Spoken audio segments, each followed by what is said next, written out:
मसीह यीशु के पाक जलाली बबरकत नाम में देखने सुनने वालों की खिदमत में सलाम अर्ज़ करता हूँ। आज हम खुदावंद के कलाम में से मसीह यीशु के मोजज़ात के ताल्लुक़ से नाजील अरबा से हम देखेंगे। यूँ तो मेरे मसीहा ने 3 साल ज़िंदगी में बेशुमार मोजज़ात किए हैं, लेकिन आज हम खुसूसी तौर पर कोढ़ के बारे में देखेंगे कि यीशु ने कोढ़ियों को पाक साफ किया। ये कोढ़ का जो मर्द होता, एक तो ये माथे पर होता और एक खुदा की तरफ से ये लानत का निशान था, जिसकी बदी को बदकरदारी को खुदा बर्दाश्त नहीं करता था, तो उसके माथे पर कोढ़ निकल आता था, जिसकी तस्दीक काहिन किया करते थे। और स्वयं खुदा के कोढ़ को कोई पाक साफ नहीं कर सकता। आज तक कोढ़ की बीमारी के लिए कोई वैक्सीन, कोई दवा, कोई टीका ना साइंसदानों से आज़ाद हो सका, ना हुआ है, क्योंकि ये कोढ़ खुदा की तरफ से ये लानत होती थी और इसको शफा भी सिर्फ खुदा ही दे सकता था और कोई इसको कोढ़ से पाक साफ नहीं कर सकता था। तो मसीह खुदावंद ने बेशुमार मोजज़ात किए हैं। ये यूहन्ना की इंजील उसके 21वें बाब की 25वें आयत में लिखा है, और भी बहुत से काम है जो यीशु ने किए, अगर वो जुदा जुदा लिखे जाते तो मैं समझता हूँ कि जो किताबें लिखी जाती उनके लिए दुनिया में गुंजाइश ना होती। तो चारों इंजीलों में तकरीबन 35 मोजज़ात का जिक्र है। तो आज हम लूका की इंजील उसका 17वां बाब 11वीं आयत से देखते हैं कि यहाँ 10 कोढ़ी हैं जो मेरे मसीहा के पास आते हैं, और यहाँ 11वीं आयत से लिखा है, और ऐसा हुआ कि यरूशलेम को जाते हुए वो सामरिया और गलील के बीच से होकर जा रहा था, और एक गांव में दाखिल होते वक्त 10 कोढ़ी उसको मिले। उन्होंने दूर खड़े होकर बुलंद आवाज से कहा, ऐ यीशु, ऐ साहब, हम पर रहम कर। उसने उन्हें देखकर कहा, जाओ अपने ताई काहिनों को दिखाओ। और ऐसा हुआ कि वो जाते जाते पाक साफ हो गए। फिर उनमें से एक ये देखकर कि मैं शिफा पा गया, बुलंद आवाज से खुदा की तमजीद करता हुआ लौटा और मुंह के बल यीशु के पांव पर गिरकर उसका शुक्र करने लगा, और वो सामरी था। यीशु ने जवाब में कहा, क्या 10 पाक साफ ना हुए? फिर वो 9 कहाँ हैं? क्या इस परदेसी के सिवा और ना निकले जो लौट कर खुदा की तमजीद करते? फिर उसने कहा, उठ कर चला जा, तेरे ईमान ने तुझे अच्छा किया है। ये मसीह खुदावंद का एक बहुत बड़ा नादर मोइज़ा है जो इंसान की कुदरत से बाइद है। कोढ़ सिर्फ खुदा ही पाक साफ कर सकता है। मेरा मसीहा, जैसा कि कलाम मुक़द्दस में पढ़ा गया है कि यरूशलेम को जाते हुए वो सामरिया और गलील के बीच से होकर जा रहा था। यरूशलेम को जाते हुए 10 कोढ़ी सामने आ जाते हैं और मेरे मसीहा को पुकार के कहते हैं, यीशु, हम पर रहम कर, हम कोढ़ी हैं, हमारा नाता दुनिया से कट गया है। क्योंकि कोढ़ियों के लिए शरह ये थी कि उनको आबादी से निकाल दिया जाता था। अबार की किताब 13वें और 14वें बाब में बड़ी तफसील के साथ कोढ़ियों के लिए शरह लिखी गई है। कोढ़ियों को आबादी से निकाल दिया जाता था और उनके बाएं बाजू में लोहे का कड़ा डाल दिया जाता था। दाएं हाथ में एक लोहे का गज होता जिससे वो उस कड़े को ऐसे खड़काते जाते थे, टुणक टुणक टुणक टुणक, और मुंह से बोलते थे, ना हिंजार, ना हिंजार, मैं नापाक हूँ, मैं नापाक हूँ। اور لوگ ان سے دور ہو جاتے. اگر انہیں کسی چیز کی ضرورت ہوتی تو وہ دور سے کہتے کہ ہمیں فلاں چیز کی ضرورت ہے, تو لوگ ایسے پڑی باندھ کے یا کپڑے میں باندھ کے ان کے آگے پھینک دیتے تھے. ان کا ناتا دنیا سے کٹ جاتا, وہ زندہ درگور ہوتے. ان کے بہن بھائی بھی ان کو نہیں مل سکتے تھے, ایون کہ ان کے بچے بھی ان کو نہیں مل سکتے تھے, ان کی بیوی نہیں مل سکتی تھی. وہ زندہ درگور ہوتے اور بڑی تکلیف دہ زندگی گزارتے. تو میرا مسیحا یروشلم کی طرف جا رہا ہے. 10 کوڑی سامنے آ جاتے ہیں, پکار کے کہتے ہیں یسوع ہم پر رحم کر. یسوع نے کہا جاؤ, جا کر کاہنوں کو دکھاؤ, کیونکہ کوڑ کی تصدیق کاہن کیا کرتے تھے. اگر کسی کو کوڑ نکل آتا تو اس کی تصدیق کاہن کرتے اور انہیں آبادی سے نکال دیتے. اور اگر وہ پاک صاف ہو جاتا, خدا رحم کرتا, ترس کھا کے ان کو خدا شفا دے دیتا, ٹھیک ہو جاتے, پاک صاف ہو جاتے, تو پھر کاہن ہی ان کی تصدیق کیا کرتے تھے کہ وہ پاک صاف ہو گئے ہیں, اور ان کا دوبارہ ملنا جو تھا وہ واجب ہو جاتا.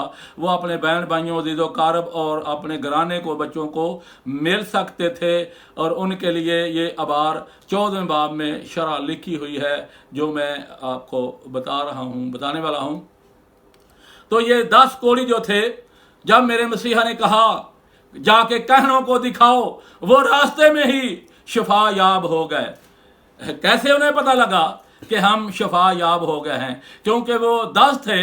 تو جب میرے مسیحا نے کہا جاؤ کاہنوں کو دکھاؤ, وہ راستے میں جا رہے ہیں. جب انہوں نے ایک دوسرے کو دیکھا کہ کوڑ کا نشان ختم ہو گیا ہے, ایک نے دوسرے کو دیکھا, اس نے اسے دیکھا, دوسرے نے دیکھا, تیسرے نے دیکھا, چوتھے نے دیکھا, انہوں نے کہا ہم تو سبھی شفا پا گئے ہیں, ہم سب ٹھیک ہو گئے ہیں. کیونکہ کوڑ کا جو نشان تھا وہ ماتھے پر ہوتا تھا, جو لعنت کا نشان خدا کی طرف سے ان کو کوڑ کا مرض لاحق ہو چکا ہوتا تھا. وہ صاف ہو گیا, نشان صاف ہو گئے, کوڑ جاتا رہا. ایک دوسرے کو دیکھ کے بہت خوش ہوئے. 9 جو تھے وہ یہودی تھے, ایک ان میں سامری تھا. جب سامری کو پتہ چلا کہ میں بالکل پاک صاف ہو گیا ہوں, جو 9 تھے وہ تو گئے کہنوں کی طرف. اب جو وہ سامری تھا جو شفا یاب ہو گیا, اس نے سوچا کہ مجھے کاہن کے پاس جانے کی ضرورت نہیں, جس نے مجھے شفا دی ہے اس سے بڑا کاہن اور کون ہو سکتا ہے.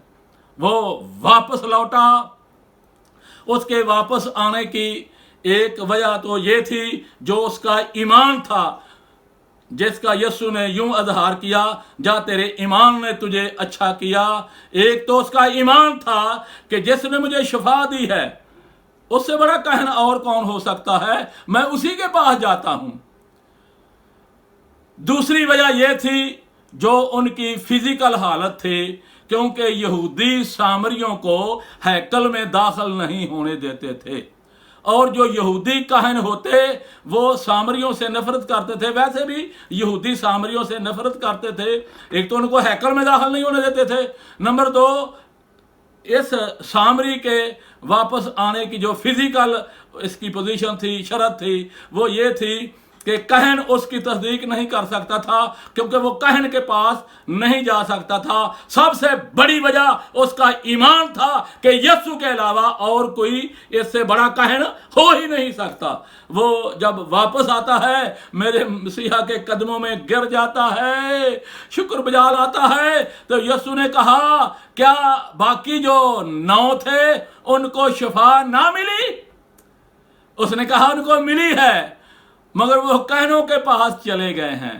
اس نے کہا وہ شکریہ بجا کر لانے کے لیے واپس نہیں لوٹے.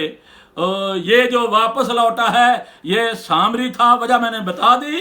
ایک تو اس کی جو روحانی سی پوزیشن اور جو اس کا ایمان تھا وہ اس کو یسوع کے قدموں میں لے آیا. اور دوسری بات, شفا 10 کو مل گئی, شفا 10 کو مل گئی, مگر نجات ایک کو ملی جو یسوع کے قدموں میں واپس آیا. शाफी वो 10 का था, मगर मुनज्जी उसका है जो वापस आया है। इसलिए मेरे मसीहा ने फरमाया है, मैंने तेरी खताओं को घटा की मानद, तेरे गुनाहों को बादल की मानद मिटा डाला है। मेरे पास वापस आ जा, क्योंकि मैंने तेरा फिदिया दिया है। और जो वापस आ जाता है उसकी जिंदगी में नजात भी आ जाती है। इसकी सामरी की जिंदगी में शफा भी आई और इसकी जिंदगी में नजात भी आई, क्योंकि ये वापस मेरे मसीहा के कदमों में आ गया। वो जो 9 थे वो कहनों के पास जाते हैं। अब एक और हम कोड़ी का जिक्र देखते हैं, फिर इनका मुआवजा करते हैं। मत्ती 8वां बाब, तो यहाँ भी एक कोड़ी का जिक्र है। मत्ती के नीला 8वां बाब, पहली आयत में यूं लिखा है, जब वो उस पहाड़ से उतरा तो बहुत सी भीड़ उसके पीछे हो ली, और देखो एक कोड़ी ने पास आकर उसे सिजदा किया और कहा, ऐ खुदावंद, अगर तू चाहे तो मुझे पाक साफ कर सकता है। उसने हाथ बढ़ाकर उसे छुआ और कहा, मैं चाहता हूं कि तू पाक साफ हो जा। वो फौरन कोढ़ से पाक साफ हो गया। यीशु ने उससे कहा, खबरदार किसी से ना कहना, बल्कि जाकर अपने ताई काहन को दिखा। अब यहां इस कोड़ी का भी जिक्र है। ये एक कोड़ी है। यीशु पहाड़ पर, पोजीशन ये है, सिचुएशन ये है कि यीशु पहाड़ पर तालीम दे रहा है। नीचे बहुत सी भीड़ बैठी हुई है पहाड़ के नीचे दामन में, तो यीशु पहाड़ पर तालीम दे रहा है। उस बड़ी भीड़ में बेशुमार अंधे थे, बेशुमार गूंगे थे, बेशुमार अपाहज थे, तरह तरह की बीमारियां उस भीड़ में दुबके बैठे थे, सभी बीमारियों वाले। उन सब में एक कोड़ी भी दुबका बैठा था, उसने अपना चेहरा छुपाया हुआ था।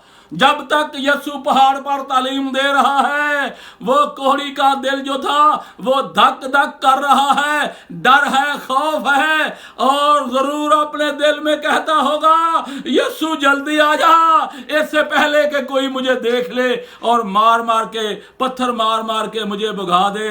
यीशु जल्दी आ जा, कहीं कोई यहूदी मुझे देख ना ले, कहीं कोई और शख्स मुझे देख ना ले और वो मुझे मार मार के भगा देंगे। उसका दिल धक धक कर रहा है। ओ यीशु नीचे आ जा। जो ही यीशु नीचे उतरा तो अंधों से पहले, बहरों से पहले, गूंगों से पहले ये सबकत ले गया और छलांग लगा के यीशु के कदमों में सिजदा रेज हो गया। यीशु मुझ पे रहम कर दे। और अपना बाजू दिखाया जिसमें कड़ा था, अपना कोढ़ दिखाया, अपने चेहरे से चादर हटाई। ऐ खुदावंद, मैं कोढ़ी हूं, मेरा नाता कट गया है दुनिया से, मेरे घर वालों से नाता कट गया है, मेरे माँ बाप से नाता कट गया है, मेरे बहन भाइयों से नाता कट गया है, इवन के मेरे बच्चे भी मुझसे नफरत करते हैं, मेरी बीवी मुझसे नफरत करती है। तू मेल मिलाप कराने के लिए आया है, मेरा भी मेल मिलाप करा दे। अपना कोढ़ दिखाया। यीशु, अगर तू चाहे तो मुझे पाक साफ कर सकता है। यीशु को तरस आया।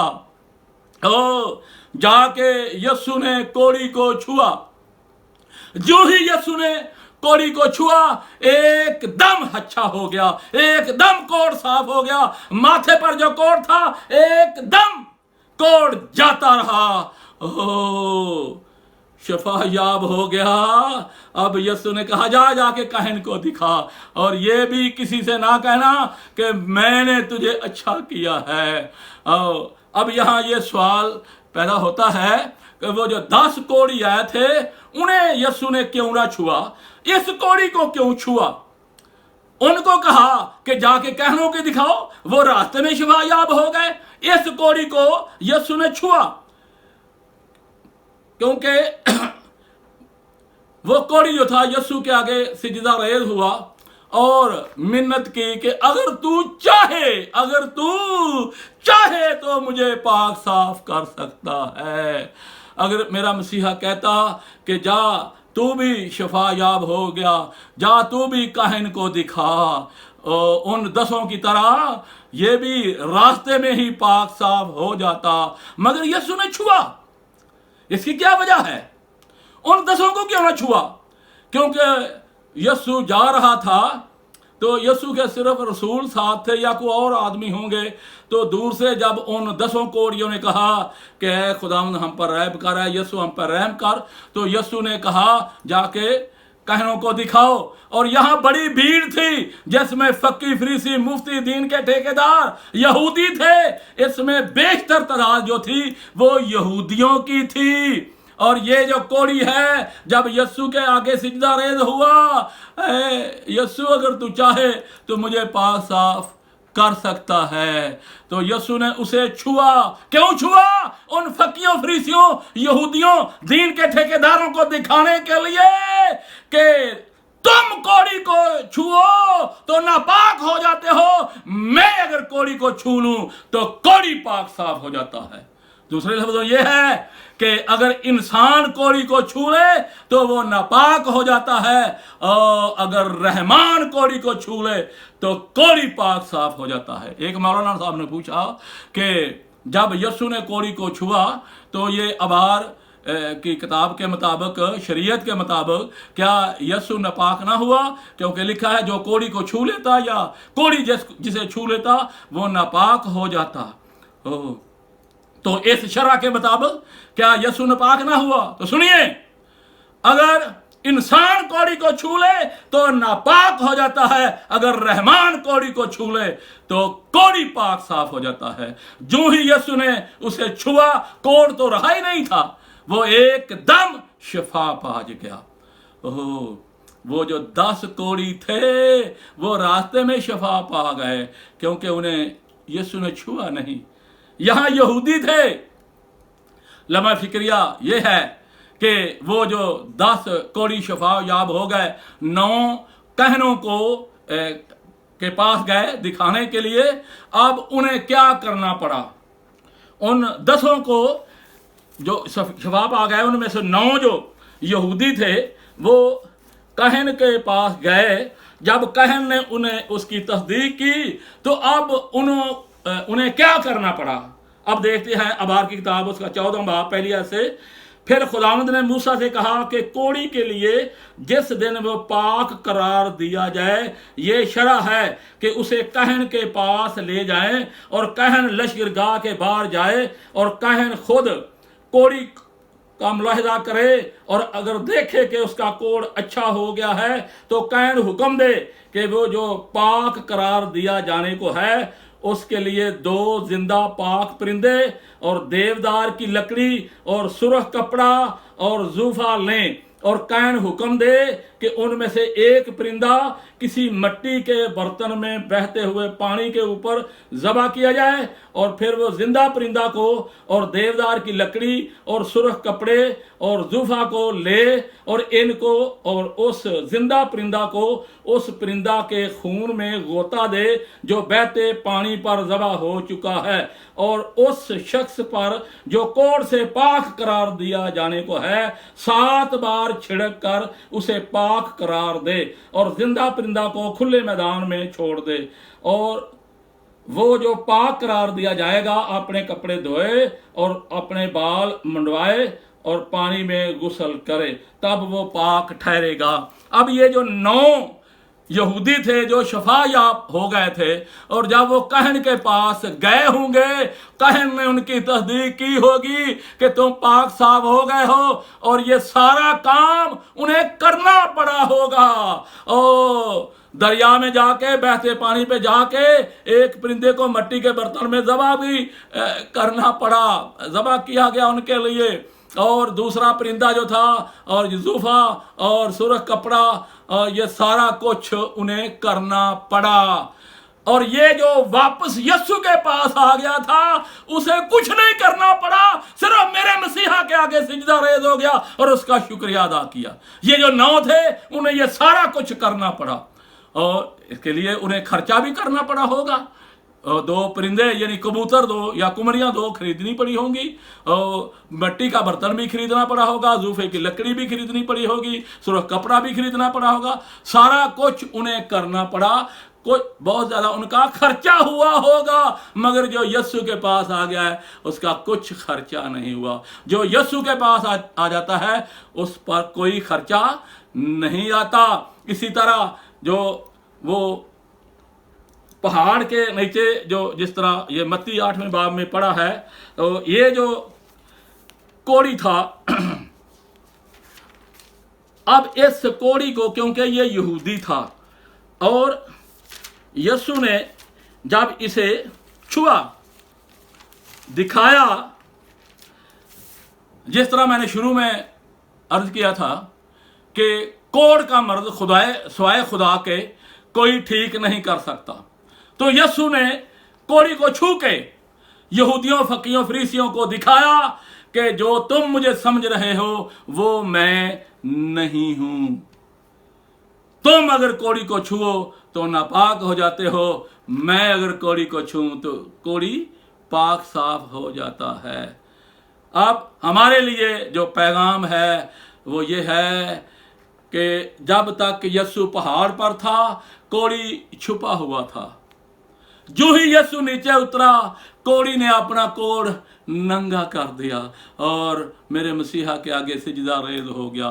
कोढ़ सिर्फ जिस्म के ऊपर ही नहीं होता, जिस्म के अंदर भी होता है। झूठ का कोढ़, चोरी का कोढ़, हरामकारी का कोढ़, नशाबाजी का कोढ़, शराबखोरी का कोढ़, ओ लूट मार मिलावट का कोढ़, पता नहीं क्या क्या कोढ़ है जो हमारे अंदर छुपे हुए हैं। जब तक यीशु पहाड़ पर था कोढ़ी छुपा हुआ था, जब यीशु नीचे उतरा कोढ़ी ने अपना कोढ़ नंगा कर दिया। अपना कोढ़ यीशु के आगे नंगा कर दे, यीशु आपको छुएगा। अपना कोढ़ यीशु को दिखाएं, है खुदावंद ओ मेरे अंदर हरामकारी का कोढ़ है खुदावंद, मेरे अंदर शराबखोरी का कोढ़ है, मेरे अंदर मिलावट का कोढ़ है, मेरे अंदर रिश्वत का कोढ़ है, मेरे अंदर बदकिरदारी का कोढ़ है, मेरे अंदर फलां कोढ़ है। जब यीशु के आगे इकरार करेंगे, अपना कोढ़ नंगा कर देंगे, तो यीशु आपको छुएगा, आपका कोढ़ जाता रहेगा। आमीन। खुदावंद अपने कलाम के वसीला आप सबको बरकत दे।